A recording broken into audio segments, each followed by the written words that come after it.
रुपए पर 100 रुपए पर अगर 1% लग रहा है तो 1 रुपए पर कितना लगेगा, 1/100। अगर अपने पास पी मूलधन है तो पी मूलधन पर कितना ब्याज लगेगा, P/100%। तो हर साल ब्याज समान होता है इसमें। तो साधारण ब्याज निकालने के लिए अपने पास होनी चाहिए साधारण ब्याज में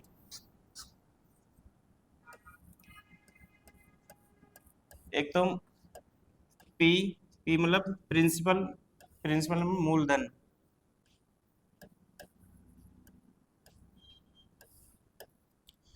दूसरा अपने पास R% मतलब रेट, दर, तीसरा अपने पास चाहिए समय मतलब टी। तो इसको अपन नॉर्मल लिख सकते हैं SI को PR और T/100।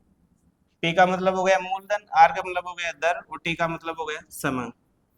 साधारण ब्याज होता है हर साल दर समान रहती है, चक्रवृद्धि ब्याज में ब्याज के ऊपर ब्याज लगता है, इस वजह से उसका हर साल समान नहीं रहती है, और साधारण ब्याज में हर साल दर समान रहती है।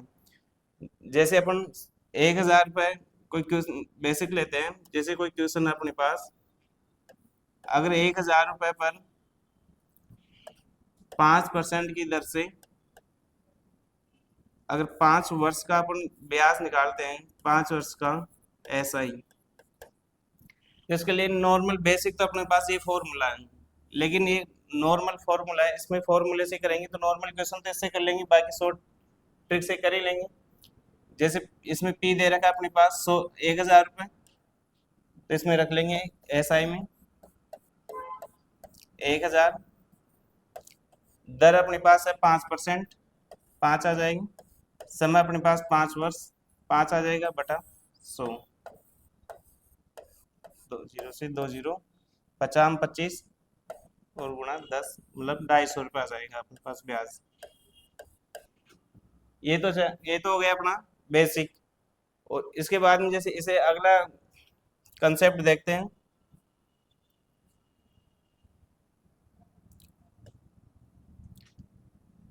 अगर अपने को क्वेश्चन में दे रखा है, अगर SI बराबर अपने पास होता है PR और T/100, यदि क्वेश्चन में अपने पास दे रखा है अपने को समान मूलधन और समान समय,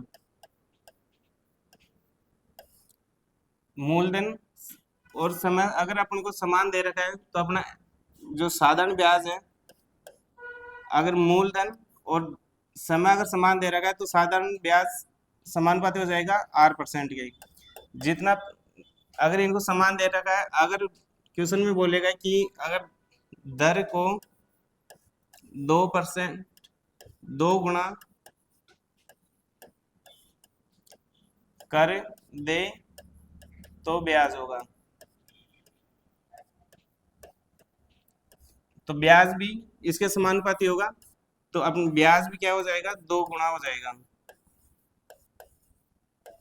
2R% हो जाएगा। मूलधन, दर और समय दोनों में, तीनों में से कोई सी भी दो चीज अगर समान दे देगा और एक को अगर जितना गुणा करवाएगा तो अपना ब्याज भी उसके समानुपाती में गुणा हो जाएगा। इसके जैसे अपन क्वेश्चन करते हैं,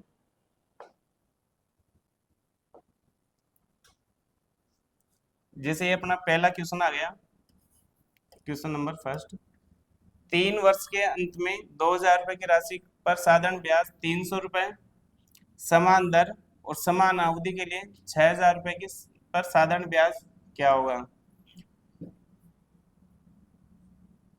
टाइम अपने को दे रखा है 3 वर्ष,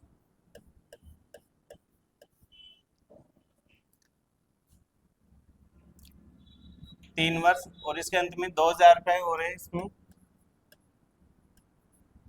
राशि पर साधारण ब्याज हो रहा है 300 रुपये, साधारण ब्याज अपने पास हो रहा है 300 रुपये। इसमें साधारण ब्याज हो रहा है 300 रुपये। अब इसमें बता रहा है कि समान दर और समान अवधि के लिए 6,000 रुपये पर साधारण ब्याज क्या होगा। तो इसमें दर भी समान दे रखी है और समय भी समान दे रखा है और ब्याज दे रखा है इसमें 300 रुपये। तो दर भी अपने पास समान दे रखी है और समय भी समान दे रखा है, मतलब 3 वर्ष के लिए जो 8% की दर है उसी पर 6,000 रुपये का साधारण ब्याज क्या होगा। तो अपने पास मूलधन पहले कितना दे रखा था, ये दे रखा है अपने पास प्रिंसिपल 2,000 रुपये दे रखा है पहले, और अब मूलधन, पहले मूलधन दे रखा था 2,000 रुपये, अब मूलधन दे रखा है 6,000 रुपये। तो ये इसका 3 गुना हो रहा है, क्योंकि समय भी समान है अपने पास और दर भी समान है और मूलधन अपने पास 3 गुना हो रहा है। तो जैसे वो अपने पास फॉर्मूला था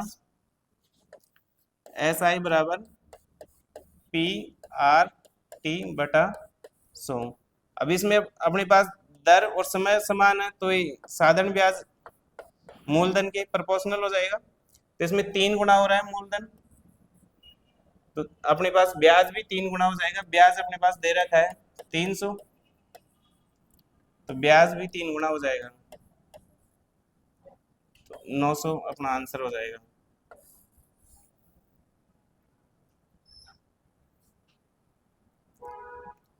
अगला क्वेश्चन है 5.1 वर्ष के अंत में 4,500 रुपए की राशि साधारण ब्याज पर 175 रुपए है, तो समान अवधि के लिए समान दर पर 9,000 रुपए का साधारण ब्याज क्या होगा।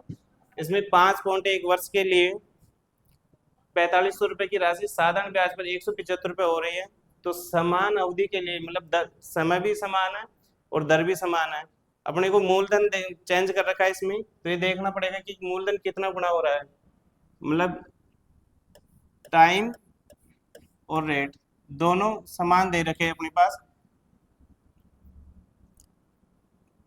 टाइम दे रखा है इसमें 5.1 ईयर और इसमें दर अपने को दे नहीं रखी, और इसमें मूलधन दे रखा है 4,500 रुपये और साधारण ब्याज दे रखा है इसमें ऐसा ही दे रखा है 175 रुपये। समान अवधि और समान दर पर 9,000 रुपये। अभी इसमें प्रिंसिपल हो रहा है 9,000 रुपये। तो बता रहे कि साधारण ब्याज क्या होगा इसमें, यदि समय और दर समान हो तो 4,500 रुपये 9,000 का ये डबल हो रहा है, मतलब 2 गुना हो रहा है। अब अपने पास समय और दर दोनों समान दे रखे हैं, तो समय और दर दोनों अगर समान है तो प्रिंसिपल के समानुपाती हो जाएगा साधारण ब्याज। प्रिंसिपल अगर 2 गुना होता है तो साधारण ब्याज भी 2 गुना हो जाएगा प्रिंसिपल का।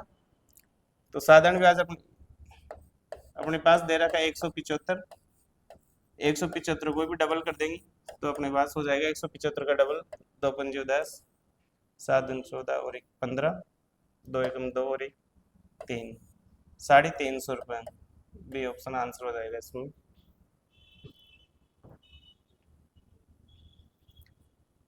अगले क्वेश्चन में अपने पास दे रखा है कि 3 वर्ष के अंत में 500 रुपए की राशि 5% प्रति वर्ष की दर से साधारण ब्याज 100 रुपए है, तो 500 रुपए पर समान अवधि के लिए दुगनी दर पर साधारण ब्याज क्या होगा। इसमें 3 वर्ष के अंत में 500 रुपए की राशि पर 5% की दर से 5% की दर से साधारण ब्याज 100 रुपए दे रखा है, और उसी राशि पर मतलब 500 रुपए पर समान अवधि, टाइम इसमें समान दे रखा है कि दुगनी दर, इसमें रेट को दुगनी कर रखा है, तो साधारण ब्याज कितना होगा। अब इसको अपन बेसिक से करेंगे तो बेसिक से काफी लेंथी क्वेश्चन होगा ये। अगर इसको पीआरटी में रखकर करेंगे SI बरोबर PRT, अगर फॉर्मूले से करेंगे तो उसमें काफी लेंथी क्वेश्चन होगा। पहले तो इसमें अंदर 3 वर्ष का 500 रुपए का ब्याज निकालना पड़ेगा। ब्याज दे रखा है अपने पास 100 रुपए, फिर 500 रुपए का वही समान अवधि के लिए दुगनी दर कर रखा है इसमें, तो इसमें मूलधन समान दे रखा है और टाइम समान दे रखा है और दर को दुगनी कर रखा है इसमें, तो अपन भी ब्याज को डबल कर देंगे तो SI साधारण ब्याज इसमें दे रखा है 100 रुपये। अगर दर को डबल कर रहा है तो अपन भी साधारण ब्याज को डबल कर देंगे, तो अपने पास साधारण ब्याज हो जाएगा 200 रुपये। 200 रुपये आंसर हो जाएगी इसके।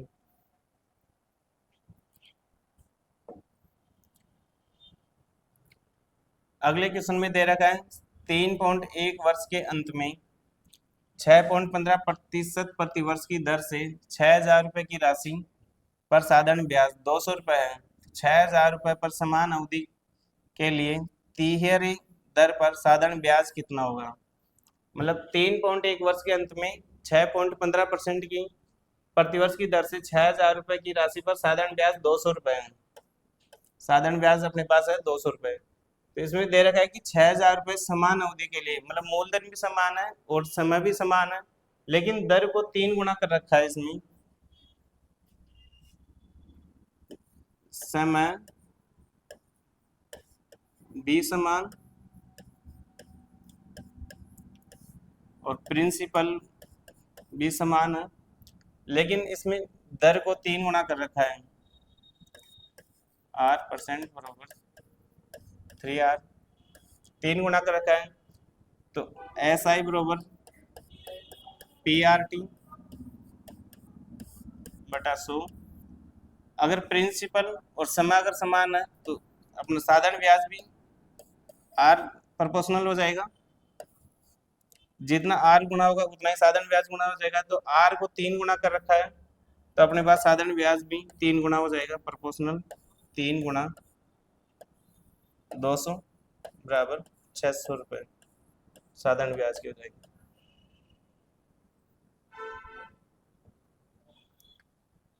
अगला क्वेश्चन दे रखा है एक निश्चित साधारण ब्याज की दर पर 500 रुपये की राशि 2 साल में 600 रुपये हो जाती है। यदि ब्याज की दर आधी कर दी जाए तो 2 वर्ष में 500 रुपये की राशि क्या हो जाएगी? इसमें दे रखा है कि निश्चित साधारण ब्याज की दर से, मतलब दर भी नहीं दे रखी है अपने पास इसमें, और इसमें दे रखा है 500 रुपये की राशि 2 साल में 600 रुपये हो जाती है। मतलब साधारण ब्याज में हर साल ब्याज समान होता है, तो 2 साल का ब्याज 2 वर्ष का इसमें ब्याज दे रखा है अपने पास 500 रुपये से राशि 500 रुपये से 500 से 600 हो रही है, तो मतलब 100 रुपये बढ़ रहा है, तो ये 100 रुपये अपने पास 2 वर्ष का ब्याज मिल रहा है। तो 2 वर्ष का ब्याज अगर 100 रुपये मिल रहा है तो 1 वर्ष का ब्याज कितना हो जाएगा? 1 वर्ष का ब्याज हो जाएगा 50 रुपये, क्योंकि हर साल समान होता है, तो 50-50 2 साल के 100 रुपये हो रहे हैं। तो अब आगे बोल रहा है कि यदि ब्याज की दर आधी कर दी जाए तो 2 वर्ष में 500 रुपये की राशि क्या होगी? मतलब 500 रुपये की राशि कितनी हो जाएगी? अमाउंट पूछ रहा है, टोटल मतलब मिश्र धन पूछ रहा है, मिश्र धन। अब इसमें देखना पड़ेगा 1 वर्ष में 50 रुपये हो रहा है, दर अगर इसकी आधी कर दी जाए, आधी दर कर रहे हैं, तो 2 वर्ष का ब्याज कितना हो रहा है अपने पास? 100 रुपये। पहले साधारण ब्याज अपना था 2 वर्ष का 100 रुपये। अब इसमें समान समय दे रखा है, वो 2 साल के लिए निश्चित समय पर, और दर को आधी कर रहे हैं, तो दर को आधी कर देंगे R/2, तो अपना ब्याज भी आधा हो जाएगा, इसका भी 1/2 कर देंगे, तो 50 रुपये हो जाएगा। 50 रुपये, 50 रुपये तो ब्याज हो गया, और 500 रुपये मूलधन, प्रिंसिपल दे रखा है 500 रुपये, 50 रुपये प्लस ब्याज के, तो ये अपने पास अमाउंट हो जाएगा मिश्र धन 550 रुपये। 550 रुपये आंसर हो जाएगा।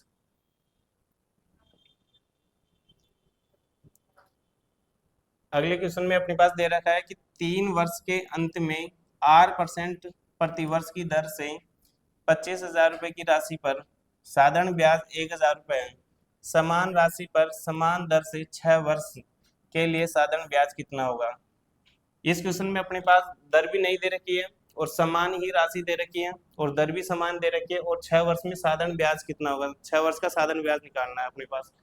तो इसमें 3 वर्ष पर 8% की दर से 25,000 रुपये की राशि है, और साधारण ब्याज इसमें 1,000 रुपये दे रखा है, लेकिन इसमें राशि भी समान ही है और समान ही दर है, तो एस आई बराबर PRT होता है, PRT बटा 100। तो इसमें प्रिंसिपल भी समान है और दर भी समान है, और टाइम, इसमें टाइम को कर रखा है 6 वर्ष के लिए। मतलब पहले टाइम दे रखा है, इसमें टाइम दे रखा है 3 वर्ष, 3 वर्ष, लेकिन अब इसमें अब टाइम हो रहा है 6 वर्ष के लिए निकालना है। तो टाइम इसका डबल हो रहा है, 2 गुना हो रहा है, बल्कि प्रिंसिपल और दर दोनों समान है, तो साधारण ब्याज भी अपना डबल हो जाएगा। एस आई बराबर 2T। एस आई इसमें दे रखा है 1,000 रुपये, तो इसको भी 2 गुना कर देंगे तो हो जाएगा 2,000 रुपये।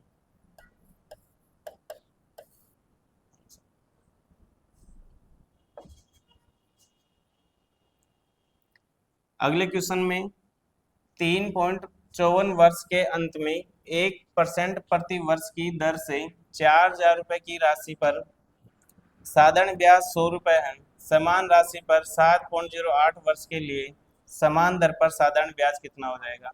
राशि भी समान दे रखी है और टाइम इसमें 7.8 वर्ष के लिए दे रखा है, और समान दर पर साधारण ब्याज कितना होगा। मतलब इसमें प्रिंसिपल और दर दोनों समान दे रखी है, समान है, लेकिन टाइम इसमें दे रखा है 3.54 वर्ष से, फिर टाइम हो रहा है इसमें 7.08 वर्ष। तो 3.54 से 7.8 वर्ष, इसका डबल हो रहा है, 2 गुना हो रहा है, और प्रिंसिपल और दर दोनों समान दे रखी है। तो दोनों समान दे रखी है, तो इसमें क्या करेंगे अपन, एक चीज को चेंज करा रहा है तो 2 गुना हो रहा है, तो अपन भी ब्याज को डबल कर देंगे। साधारण ब्याज अपने पास दे रखा है 100 रुपये, तो इसको भी अपन डबल कर देंगे, डबल करेंगे तो ये हो जाएगा 200 रुपये। ये आंसर।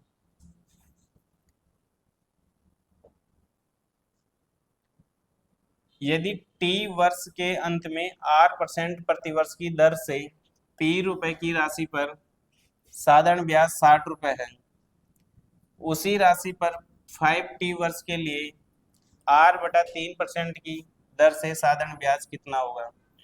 मतलब इसमें समय दे रखा है T वर्ष के अंत में R% दे रखा है, R% प्रति वर्ष की दर से P रुपए मूलधन दे रखा है की राशि पर साधारण ब्याज दे रखा है 60 रुपये। तो बता रहा है कि उसी राशि पर 5T वर्ष के लिए 5 समय को 5 गुना कर दिया और दर को 1/3 कर दी। तो इसमें वही लगाएंगे, SI बराबर PR और T बटा 100। अब इसमें मूलधन तो समान दे रखा है, मूलधन को चेंज नहीं हो रहा। अगर मूलधन चेंज नहीं हो रहा, समान है, तो अपन साधारण ब्याज प्रोपोर्शनल हो जाएगा R% R और T के। अब इसमें समय को कर रखा है, पहले T वर्ष था और अब 5 गुना कर रखा है, तो अपन भी इसको 5 गुना कर देंगे समय को। और दर को दे रखा है, पहले R% थी, अब R% को R/3 कर रखा है, तो अपन इसको गुणा R/3 कर देंगे। अब ये प्रोपोर्शनल है अपनी साधारण ब्याज की। साधारण ब्याज दे रखा है, पहले SI था अपने पास पहले 60 रुपये, अब 60 रुपये, तो इसको समय से 5 गुना हो रहा है, तो इसको 5 गुना कर देंगे, और दर पहले की तुलना में R/3 हो रही है, तो R/1/3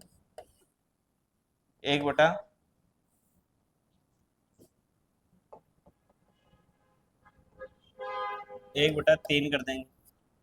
3 को 60 काटेंगे तो 3 दूनी 6, 20 और 20 पंजे 100। अब अपने पास साधारण ब्याज कितना आ गया, 20 पंजे 100 रुपये। ये एकदम बहुत ही अच्छा कंसेप्ट है। इसमें अपन को ये फॉर्मूला ओनली फॉर देखने के लिए, तुलना करने के लिए काम आएगा। अगर इसको बेसिक से करेंगे काफी लेंथी है, लेकिन ये एकदम शॉर्ट ट्रिक है, बस ये देखना है कि मूलधन, दर और समय तीनों में से समान किसको दे रखा है। बाकी जो चीज दे रखा है, जिसको गुणा करने के लिए दे रखा है, उसको गुणा करेंगे। और अगर 1/3 1/2 हो रहा है तो उसको 1/2 1/3 कर देंगे।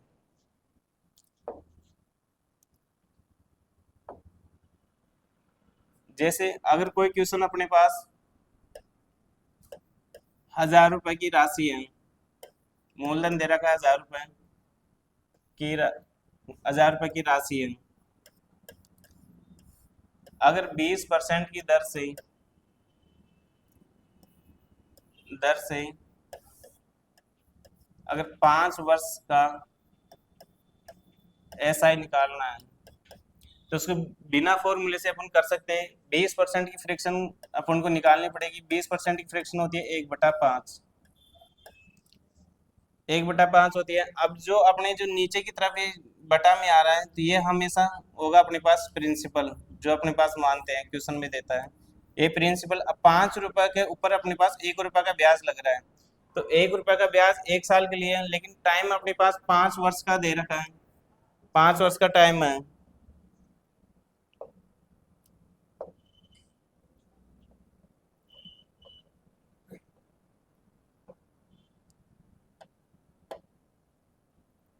1 रुपए का ब्याज है 1 साल का एसआई।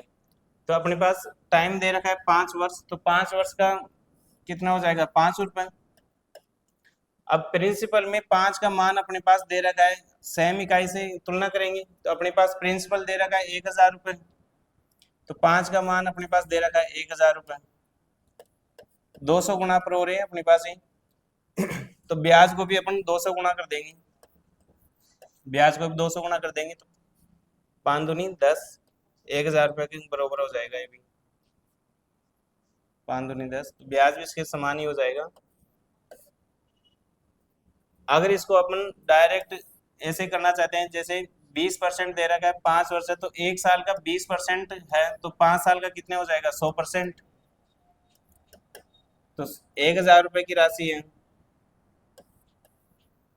1000 रुपए की राशि पर 100% निकालेंगे तो वही 100% आ जाएगा, 1000 आ जाएगा। 100 से 100 कट जाएंगे, 1000 रुपए का हो जाएगा साधारण ब्याज। डबल हो रही है मतलब राशि 5 वर्ष में, साधारण ब्याज पर वैसे ही डबल हो जाती है राशि।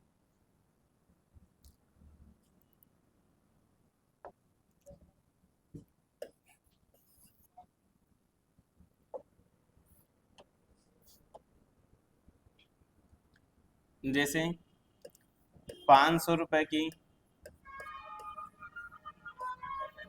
राशि पर 4% की दर से साधारण ब्याज कितना होगा, साधारण ब्याज कितना होगा।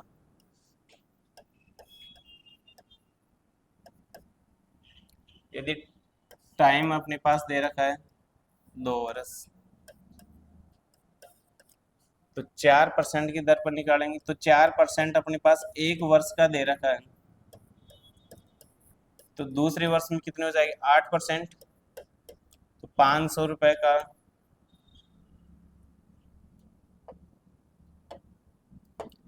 500 रुपए का 8% बटा 100, परसेंटेज हट जाएगी। 1 2 1 2 8 5 40 रुपए हो जाएगा बस।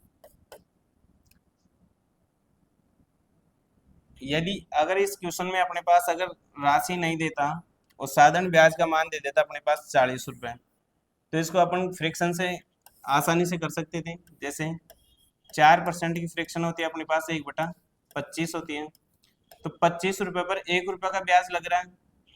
टाइम अपने पास 2 वर्ष दे रखा है। अगर 2 वर्ष का अपने पास मूलधन नहीं देता और यदि अपने पास 40 रुपए ब्याज का देता और मूलधन पूछता, तो अपन आराम से निकाल सकते थे, क्योंकि 2 वर्ष का ब्याज अपने पास हो रहा है 2 रुपए। अगर 25 रुपए मूलधन पर अपन 1 रुपए ब्याज का मानते हैं, तो 2 वर्ष में 2 रुपए हो जाएंगे। अब 2 रुपए का मान दे रखा है अपने पास, साधारण ब्याज दे रखा है 40 रुपए। 40 रुपए तो कितने गुना पर हो जाएगा, 20 गुना पर। तो इसी प्रकार मूलधन को भी अपन 20 गुना कर देंगे। 25 दूना 50, तो 500 रुपये ऑब्वियस अपनी वही राशि आ जाएगी।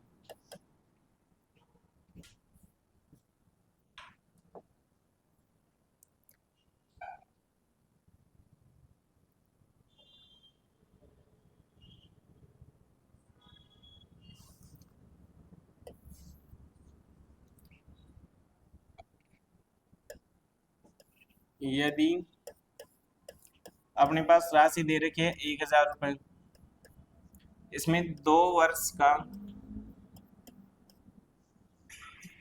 वर्ष और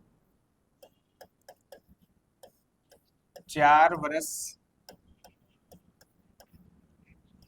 के SI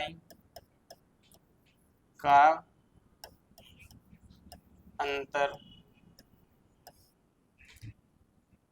अंतर यदि 50 रुपये है और R% अपन को दे रखी है, R% अपने पास है 4%। 2 वर्ष और 4 वर्ष का SI का अंतर 50 रुपये है, तो अपने को मूलधन निकालना है इसमें। तो अपने को प्रिंसिपल निकालना है और एक निकालना है अपने को मिश्रधन, अमाउंट और प्रिंसिपल। तो इसमें 4% की फ्रैक्शन निकालेंगे अपन पहले। 4% की फ्रैक्शन हो जाएगी 1/25। अभी 25 अपने पास मूलधन हो गया। 25 रुपये पर 1 रुपये का ब्याज लग रहा है 1 साल का, तो 2 वर्ष का ब्याज कितना हो जाएगा 2 रुपये, और 4 वर्ष का कितना हो जाएगा 4 रुपये। अब अपने को 2 वर्ष और 4 वर्ष का ब्याज का अंतर दे रखा है 50 रुपये। 2 वर्ष और 4 वर्ष के साधारण ब्याज का अंतर दे रखा है अपने पास 50 रुपये। अब अपने पास 2 वर्ष का ब्याज आ गया 2 रुपये और 4 वर्ष का आ गया 4 रुपये, तो दोनों का अंतर अपने पास कितना आ रहा है 2 रुपये। 2 का मान दे रखा है 50 रुपये। ये हो जाएगा इसका 25 गुणे पर। अगर ये 25 गुना पर हो रहा है, अगर अपने को निकालना है प्रिंसिपल, मूलधन निकालेंगे, तो अपन मूलधन 25 रुपये नीचे जो बटे में राशि आती है वो हमेशा मूलधन रहती है, तो मूलधन को भी 25 गुना पर कर देंगे। तो 25 गुना 25 करेंगे तो यह हो जाएगा अपने पास 625। एक अपने को पूछ रखा है मिश्रधन।